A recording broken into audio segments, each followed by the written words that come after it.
No Corinthians, há uma possibilidade real de manutenção do capitão do time para a próxima temporada sem investimento pesado, vexame na seleção brasileira sub-20 e muito mais. Fala aí pessoal, sou Jorge Nicola, bem-vindos a mais um vídeo do canal, sempre bom ter vocês por aqui. Sem perder tempo, pedir para deixar like, se inscrever no canal e ativar as notificações. Hora de falar sobre a seleção brasileira sub-20 e também de Ramon Menezes. O Brasil fez história, mas negativa nesse sábado. Pela primeira vez ele foi eliminado na fase de grupos da Copa do Mundo Sub-20, derrota por 1-0 para a Espanha e a campanha tenebrosa, 1 ponto em 9 possíveis, tudo porque o Brasil empata com o México e perde para Marrocos e Espanha, última colocação do grupo, repito, em todas as suas participações em Copa do Mundo Sub-20, o Brasil nunca havia sido eliminado tão cedo.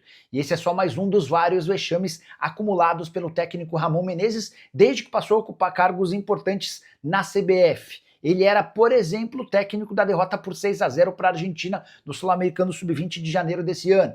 Esse também foi o técnico que não conseguiu classificar a seleção brasileira para as Olimpíadas de Paris. A gente pode lembrar também da campanha desastrosa do Ramon Menezes como técnico interino da seleção principal, 2 derrotas e 1 vitória, só ganhou de Guiné e perdeu para Senegal e Marrocos. Só para completar, registrar ainda que a seleção brasileira sub-20 volta para casa sendo manchete em todo o mundo com mais um vexame.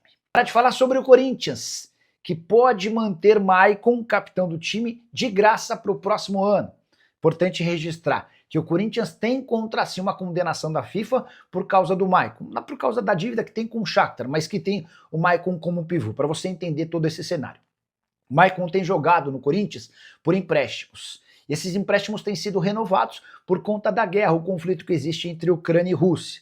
O Maicon se apega a uma cláusula que foi criada pela FIFA e que permite que jogadores que não queiram voltar para a Ucrânia enquanto o país está em guerra sigam em seus clubes. Mas ficou combinado entre Corinthians e Shakhtar pagamentos de empréstimo, coisa pequena, de 500 mil euros. O Corinthians não pagou os 2 últimos empréstimos e o Shakhtar conseguiu em junho a condenação do Corinthians na FIFA. A Corte Arbitral do Esporte vai se pronunciar no futuro não tão distante, possivelmente condenando o Corinthians a fazer o pagamento, e se essa grana não for paga, certamente virá mais um transfer ban. A grande questão é que são cifras pequenas. Hoje o Corinthians deve mais ou menos 1 milhão de euros, 6 milhões e 300 mil reais. E a manutenção do Maicon vai custar mais 500 mil euros. O Maicon está decidido a ficar. E a forma como ele tem se apresentado nos últimos jogos faz com que cresça essa possibilidade. Algum tempo atrás, o Maicon vinha muito mal, reserva, cara pouco útil, mas ele se tornou recentemente capitão do time, foi inclusive autor do gol, o primeiro gol da vitória por 3-0 contra o Mirassol na noite desse sábado na Neoquímica Arena. O Corinthians nem fez um grande jogo, mas foi muito letal nas chances que ele criou. O Maicon abriu o placar em cobrança de pênalti, o Yuri Alberto fez 2-0 e o André Luiz fechou o placar a favor do Timão. Resultado importantíssimo que permitiu ao Corinthians ganhar 3 posições. Hoje o clube é o 10º colocado com 33 pontos conquistados. Só para fechar sobre o Maicon quer continuar no Corinthians. Ele entende que, enfim, se livrou de todas as lesões e está conseguindo render dentro de campo.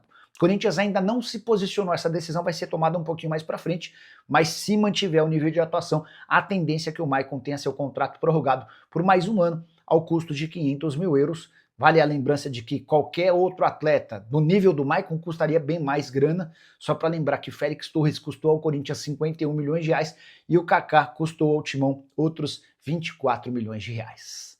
Memphis joga amanhã. Então, Zé, comecei a live ouvindo o áudio de uma pessoa da comissão técnica do Corinthians, para quem mandei mensagem. A pessoa disse, o Memphis está relacionado. Tá, e se está relacionado, tem tudo para jogar amanhã. Só para lembrar, né, o Memphis foi convocado na data FIFA de setembro, foi titular das 2 partidas lá na Holanda. Em uma delas, inclusive, marcou 2 gols, se tornou o maior artilheiro da história da seleção dele.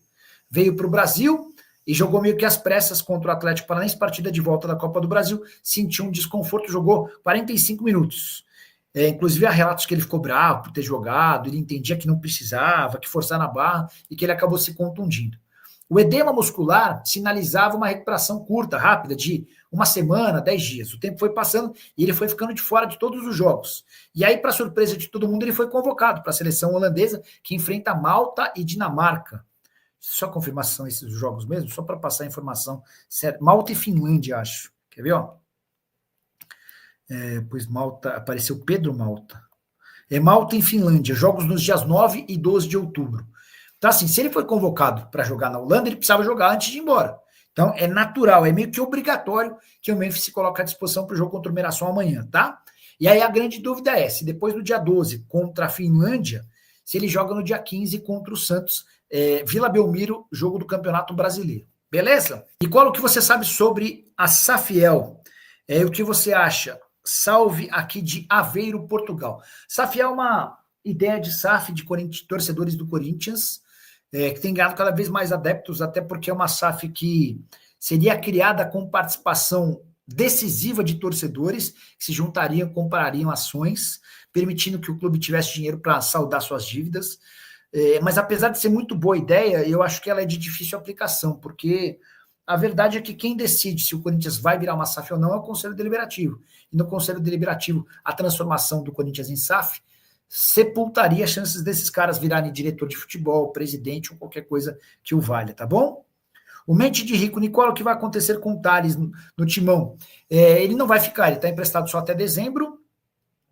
Ele começou muito bem no Corinthians no ano passado, nessa temporada, no primeiro semestre, já não foi tão bem. O Corinthians ainda acabou conseguindo a extensão do contrato de empréstimo. Deve ser devolvido ao time dele, ao New York City, lá nos Estados Unidos, tá? Lucas Silveira, início do Brasileiro, os grandes ainda estão em pré-temporada e usavam estaduais como time mesclado. Clássico e olhe lá. As primeiras rodadas serão de baixa qualidade, vale a lembrança, só para explicar e contextualizar a pergunta do Lucas Silveira, ou a afirmação do Lucas, o Campeonato Brasileiro começa em 28 de janeiro, tá bom? Francisco Souza, Nicola, peraí. Sem chance de o São Paulo e o Corinthians virarem SAF, também acho. Salve, Nicola, vi um canal comentando que o Corinthians pode perder 6 pontos antes do fim do campeonato por falta de pagamento. É verídico? A chance é pequena. Isso aconteceria se no prazo de 45 dias o Corinthians não arcasse com a dívida que tem com o Matias Rojas, nem chegasse a um acordo com ele e, se nesse caso, a FIFA, em vez de aplicar um novo transfer ban, aplicasse a perda de 6 pontos como punição. A tendência é que o Corinthians não se acerte com o Matias Rojas, não faça o pagamento, e aí o Matias Rojas acione a Corte Arbitral do Esporte exigindo uma punição, e que essa punição seja um transfer ban, tá? A tendência é que o Corinthians tenha, num futuro não tão distante, 2 transfer bans. Você sabia que Memphis Depay foi convocado pela seleção holandesa? Aí você que está mais atento deve ter lembrado, mas espera aí, o Memphis não está machucado? Pois é. Ainda assim, ele foi chamado para as partidas contra Malta e Finlândia nos dias 9 e 12 de outubro. E o mais curioso vem agora, existe uma possibilidade real de o Memphis Depay voltar a jogar apenas na data FIFA pela seleção holandesa, com a lembrança de que ele se contundiu depois de 2 jogos pela seleção do seu país, e um deles ele marca 2 gols e se torna o maior artilheiro da história da seleção holandesa, volta para o Brasil, entra em 45 minutos do jogo contra o Atlético Paranaense e sai reclamando de um desconforto muscular, que parecia naquele momento uma lesão pouco grave, que lhe permitiria voltar em 5 dias e 1 semana, nada disso. Ele não atuou mais vestindo a camisa do Corinthians, tornando-se um desfalque importante. Ninguém consegue cravar que ele estará em campo nesse sábado contra o Mirassol na Neoquímica Arena. A tendência é que mais uma vez não jogue. E aí vai ficar muito esquisito que o Memphis Depay tenha passado todo esse período entre uma data FIFA de setembro e a data FIFA de outubro sem jogar pelo Corinthians, com exceção aos 45 minutos contra o Atlético Paranaense, e reapareça justamente em partidas da seleção holandesa. Com uma observação importante, ele não ganha nada para jogar na Holanda, enquanto o Corinthians tem um custo mensal de 6 milhões de reais com o Memphis Depay. É por essas e outras que, dentro da nova diretoria alvinegra, a percepção sobre o aproveitamento e o custo-benefício do Memphis Depay é o pior possível. Só para arrematar, uma outra curiosidade, uma pergunta que está sendo feita entre dirigentes do Corinthians. Tá bom, ele não vai jogar pelo Timão, vai para a seleção holandesa, se recupera e está à disposição para jogar. Mas depois de enfrentar a Finlândia no dia 12 de outubro, ele vai ter condição de jogar contra o Santos no dia 15, clássico do Campeonato Brasileiro na Vila Belmiro? Se não jogar, a coisa vai ficar ainda pior. Gostaria que você usasse o espaço para comentário para expor a sua opinião. Vale a lembrança de que o Timão vem de 3 partidas sem vitória, com um empate e 2 derrotas. A saideira sobre o Corinthians, o Ministério Público pediu explicações sobre mais de 50 compras suspeitas feitas por André Sanches enquanto presidente do Corinthians entre 2018 e 2020, se utilizando do cartão corporativo do clube. O que há de verdade na história de que Michael interessa ao Corinthians? Antes de responder essa pergunta, só queria lembrar que em outros momentos o Corinthians chegou a fazer 2 propostas para contratar o Michael, em ambas não houve acordo. Para agora, há muita especulação em rede social, afirmando que o Michael, que perdeu espaço sob o comando de Felipe Luiz no Flamengo, pode ser comprado. Há um pequeno grande problema. O Corinthians tem contra si um transfer ban, ele está impedido de registrar atletas e só vai resolver essa pendência depois que alcançar mais de 80 milhões de reais. São 41 milhões de dívida com o Santos Laguna pelo Félix Torres e mais 43, 44 milhões de reais com o Matias Rojas, meio atacante paraguaio, que passou sem sucesso pelo Parque São Jorge.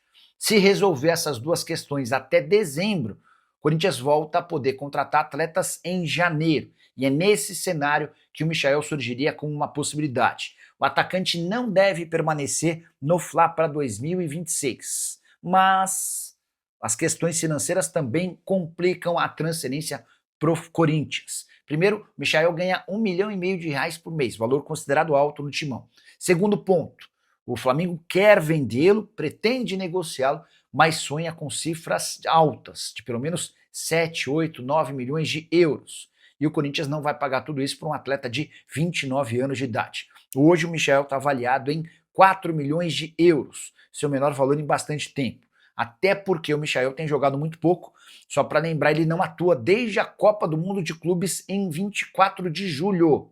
São 3 meses e meio de ausência. Nesse período ele chegou a ser levado ao banco de reservas em 5 partidas, mas acabou não utilizado. Michael que pode reaparecer no banco de reservas contra o Bahia nesse domingo, depois de se recuperar de dores no tornozelo. O contrato dele com o Fla só se encerra em dezembro de 2028. Dá para dizer que há outras prioridades no Corinthians em relação a 2026, mas o assunto reforços ainda não foi debatido para valer pelo Fabinho Soldado e pelo técnico Dorival Júnior, até porque nenhum nem outro estão garantidos no timão da próxima temporada. Só para completar, registrar também que o Corinthians, que recebe o Mirassol na noite desse sábado, na Neoquímica Arena, tem um enorme jejum dentro de casa. Isso é muito louco, porque o Corinthians sempre foi muito forte em seu estádio. No Campeonato Brasileiro, são 7 partidas sem vitória. Quase 5 meses de frustrações. Nesses 7 jogos são 4 empates contra Vitória, Cruzeiro, Fortaleza e Palmeiras, e mais 3 derrotas para Red Bull Bragantino, Bahia e Flamengo, e apenas em jogos do Campeonato Brasileiro, tá? Na Copa do Brasil, o Corinthians andou vencendo dentro de casa, mas no Brasileiro são 7 partidas consecutivas sem triunfo, o que ajuda a explicar a 13ª colocação alvinegra no Campeonato Brasileiro. Importante só para registrar e acabar de vez sobre o timão, Corinthians e Mirassol têm excelente retrospectiva para o Corinthians. São 15 confrontos na história, com 10 vitórias do Corinthians, 4 empates e uma única derrota do timão para o Mirassol, 75% de aproveitamento dos pontos. Minha família, ficamos aqui com aquele giro de notícias super importante do Corinthians, informações exclusivas e atualizadas para você perder nada. Já chega deixando aquele like, maroto, se inscreva no canal, ativa também aqui o sininho das notificações para você ficar por dentro de todas as atualizações do timão, maior clube brasileiro. Combinado? A gente vai ficando por aqui naquele pique, naquele ritmo, nesse domingão, dia 5 de outubro. Tudo de bom pra você, valeu? Um grande abraço, até o próximo vídeo. Fui.